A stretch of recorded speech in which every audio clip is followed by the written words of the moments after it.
The morning mist clung to Chengzu Reservoir like a shroud, its surface mirror still, except for the gentle ripples disturbed by something metallic beneath. Detective Park's radio crackled to life. "We've got him." 18 days, that's how long Lee Young-soo had been missing, leaving behind a frantic wife, unpaid bills, and questions that multiplied like shadows at dusk. His silver sedan emerged from the murky depths, water streaming from its windows like tears. Suicide, the first responders whispered. A desperate man, drowning in debt, seeking his final escape in the reservoir's embrace. Case closed. But Detective Park had learned to distrust easy answers. Something about the wife's performance at the station felt rehearsed, the perfectly timed tears, the way she clutched her phone, checking messages with suspicious frequency. And then there was him, the family friend, who appeared too eager to console the grieving widow. Mrs. Lee's story was picture perfect. Too perfect. Her husband had been depressed about money, she claimed, staring at her manicured nails. He said he couldn't take it anymore. The friend nodded sympathetically, his hand resting protectively on her shoulder. Detective Park noticed how their fingers briefly intertwined. When they thought no one was looking, the autopsy revealed what the water couldn't wash. A blunt force trauma to the skull, inconsistent with a drowning.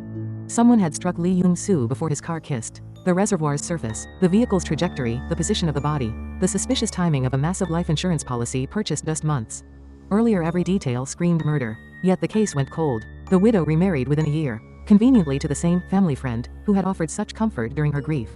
They moved away, started fresh, probably thought they were safe.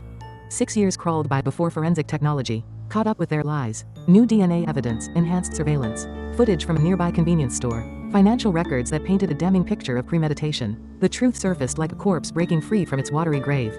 Lee Young-soo hadn't driven into that reservoir seeking death. Death had found him first. Packaged in betrayal and greed, delivered by the two people he trusted most. His wife's tears had been real after all, just not for the reasons anyone imagined. They were tears of guilt, not grief.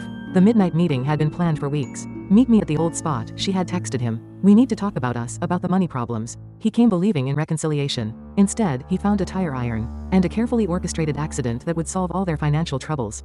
The reservoir kept its secrets well, but bodies of water, like bodies of evidence, eventually give up their dead. In the end, the depths that were meant to hide the crime became the very thing that revealed it, a liquid tomb that refused to stay sealed. When the handcuffs clicked shut 6 years later, Mrs. Lee finally broke down completely. Not the performance she'd given at the police station, but raw, ugly sobs of a woman who knew her carefully constructed new life was drowning, just like her husband had. The case files had gathered dust for years, but justice, like water, always finds a way to the surface. Current status update 2025. The perpetrators, the victim's wife and her accomplice, were convicted and sentenced following the 2012 investigation. The case remains one of South Korea's most notorious insurance fraud murders, highlighting the deadly intersection of marital betrayal and financial desperation. The Muon Reservoir case is still studied in criminal justice courses as an example of how cold cases can be reopened with new evidence and investigative techniques.